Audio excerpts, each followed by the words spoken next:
Շնորհակալություն, սիրելի քաղաքացիներ, քննարկում ենք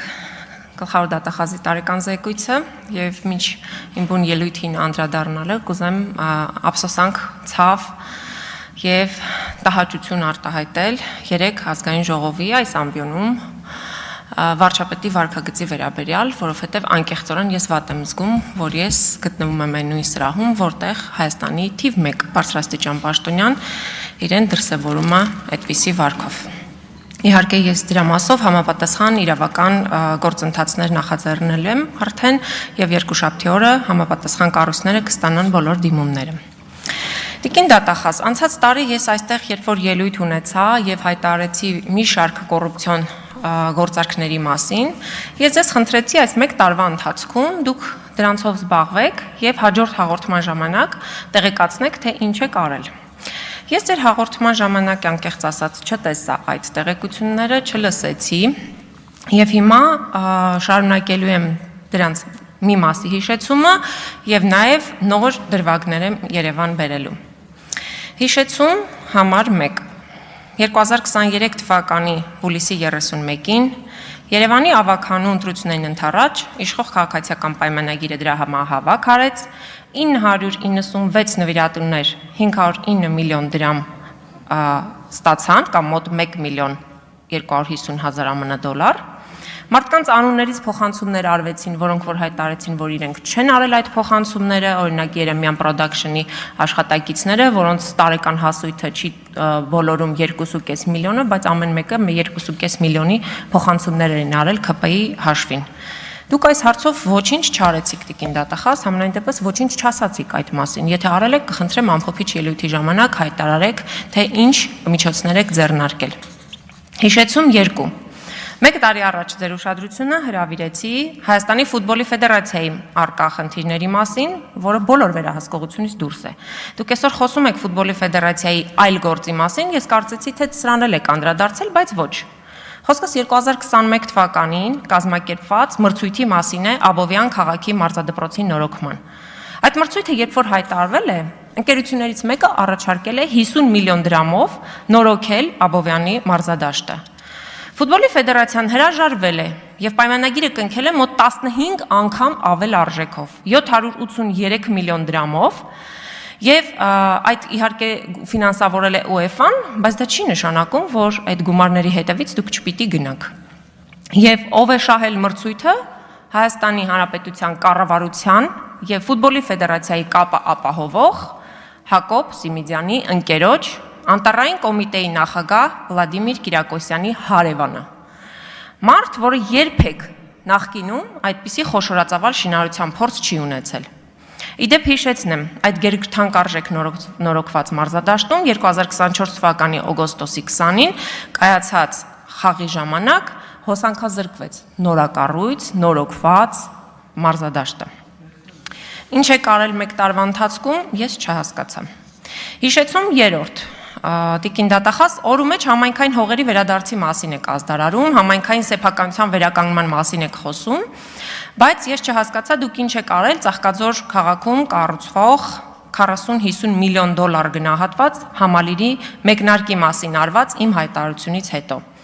Հետքի լրագրողները 2021 թվականի ընտրությունից հետո, որ գնացել էին հունիսի 26-ին Ծաղկաձորի քաղաքապետարանում մասնակցել էին հանրային լսումների, որպիսի Պալադա Ծաղկաձոր ՍՊ-ի կառուցվելիք հյուրանոցի համար հանրային լսումների արդյունքում որոշեին ինչ է կառուցվելու, պարզել էին, որ արդեն Պալադա համալիրը, չունենալով սեփականության իրավունք, չունենալով շինթույլտվություն, արդեն նկուղային 2 հարկի շինարարությունները կազմակերպել է։ Բայց ո՞նց եք դուք համայնքային հողերը վերահսկում, եթե կոնկրետ ամենախոշոր համալիրի ենթադրյալ ապօրինությունը ձեզնից շրջանցել է։ Եվ ուզում եմ հիշեցնել այդ հրապարակումները, որոնք արվել էին, որ այդ շինարարության մեջ ներգրաված էր նաև ազգային ժողովի նախագահի որդու կնքահայրը, որը հիմա արդեն այդ փաստաթղթերով այլևս սեփականատերերի ցանկում չկա։ Հիշեցում 4 Ես ձեզ նաև հանձնաժողովի նիստի ժամանակ հիշեցրեցի։ Նախկին վարչապետ Հովիկ Աբրահամյանի տան արգելանքը ով հանեց, երբ հանեց ինչպես վաճառվեց Հովիկ Աբրահամյանի արգելանքի տակ գտնվող գույքը։ Ինչ հանգամանքներում 2022-ից քննում եք այս գործը։ Պարզա չէ, ստորագրել են մարդիկ, ովքեր որ հանել են արգելանքից։ Արգելանքի տակ գտնվող գույքը մի գիշերում վաճառեցին իշխանական սիրելի գործարար Նարեկ Նալբանդյանին։ Այս առեղծվածը բա ինչքան ժամանակ պիտի բացահայտվի։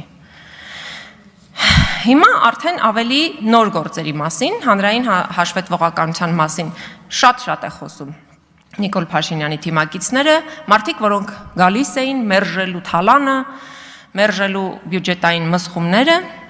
եւ մարդկանց պարտադրում են իրենց 50-100 դրամները հայտարարել, բայց իրենք հաշվետվություն չեն տալիս, ինչպես են ծախսում պետբյուջեի գումարները։ Տեղեկանք համար 1։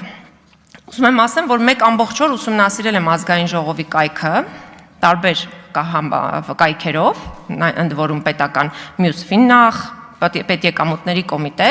որպեսզի հասկանամ, օրինակ, ինչպիսի արդյունավետությամբ են ծախսվում գումարները հենց այստեղ, այս շենքում։ Եվ հետաքրքիր բաներ եմ բացահայտել։ Հիմա ես ցույց կտամ մի լուսանկար, սա Վիետնամի պատվիրակությունն է Հայաստանում։ Այս պատվիրակության մեջ ոնց նայեք, մի 3 նկար եմ տպագրել,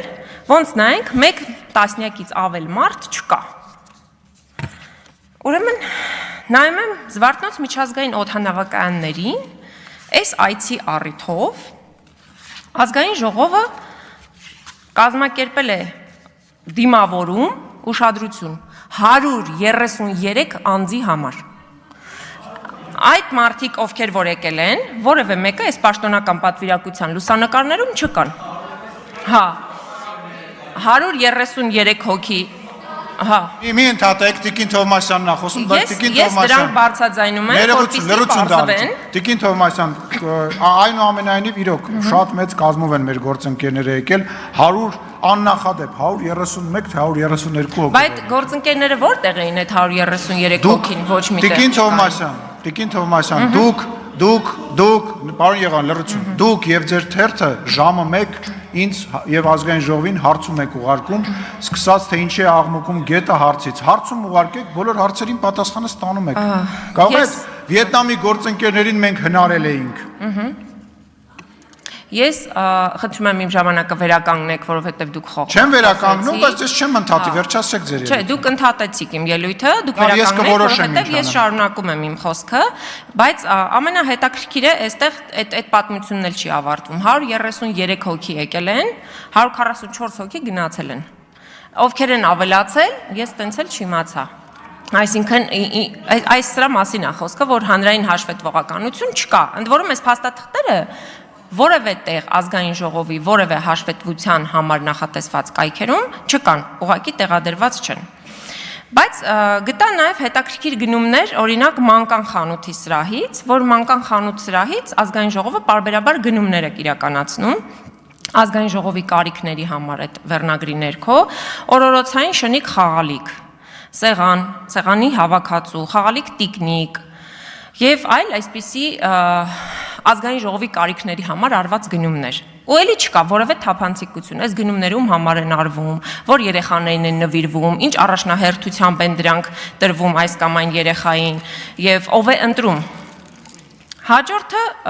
շատ հետաքրքիր մի դրվագի հանդիպեցի 47 դիզայն ՍՊԸ-ն, որի տնօրենը պարոն Սիմոնյան, ձեր ընկերն է Արսեն Մելիքսեթյանը, ազգային ժողովին պարբերաբար մատակարարում է 2023 թվականից սկսած տարբեր իրեր, արձանիկներ եւ այլն, հուշամեդալներ, 25-ին ունեք պայմանագիր, 24-ին ունեք հուշամեդալների պայմանագիր եւ նաեւ ես տեսա, որ 2023-ին այս ընկերությունից գնվել է ոսկե համրիչ, ԹԶԲ, մեր ժողովրդական լեզվով ասած։ Ու էլի չկա անհրաժեշտությունը դրա, այդ համրիչը ում է նվիրվել եւ այդ ոսկե համրիչի համար պետբյուջեից վճարվել է 2.200.000 դրամ։ Ես շատ ուրախ կլինեմ, որ սա բացահայտվի, թե ում է նվիրվել եւ արդյոք ինչքանով էր նպատակահարմար Հայաստանի ազգային ժողովի անունից որևէ մեկին ԹԶԲ նվիրելը։ Ցանկը շարունակելի է, ես իհարկե դրանց մասին դատախազին կտեղեկացնեմ եւ վերջում Տիկին դատախազ, ես ուզում եի, որ դուք ձեր ամփոփիչ ելույթում անդրադառնաք նաեւ Սամվել Վարդանյանի գործին, երբ որ ես հանձնաժողովի նիստի ժամանակ ձեզ հարցրեցի, Այդ ժամանակ դուք ասացիք, որ փորձաքննությունը չի եկել։ Փորձաքննությունը եղել է փետրվարին, եւ դրանից հետո իրավապահներողություն փաստաբանները ուղարկել են միջնորդություն ձեզ, որպեսզի Սամվել Վարդանյանին ուղեկցող ոստիկանների նկատմամբ իրականացվի քրեական հետապնդում, դուք այդ միջնորդությանը չեք պատասխանել առ այսօր, մինչդեռ 7 օրվա ժամկետում պիտի պատասխանեիք։ Դիմումը գրվել է միջնորդությունը ապրիլի 28-ին։ Ես կուզենամ, որ դուք տեղեկություն տաք նաեւ, թե ինչ է տեղի ունեցել այս գործով, որտեղ Սամվել Վարդանյանի խոշտանգողները արդեն 1 տարուց ավել բացահայտված չեն։ Իսկ մնացածի մասով իմ հաղորդումը ձեզ ուղիղ եմ ներկայացնում, որ հաջորդ տարի չգաք ու ասեք, որ օրինակ, չգիտեմ, ինչ որ բան վրիպել է կամ ձեր ուշադրությունից վրիպել է։ Ես ուղարկում, հիմա կմոտեցնեմ ձեզ։ Շնորհակալություն, հաջորդիվ ելույթ կունենամ ես։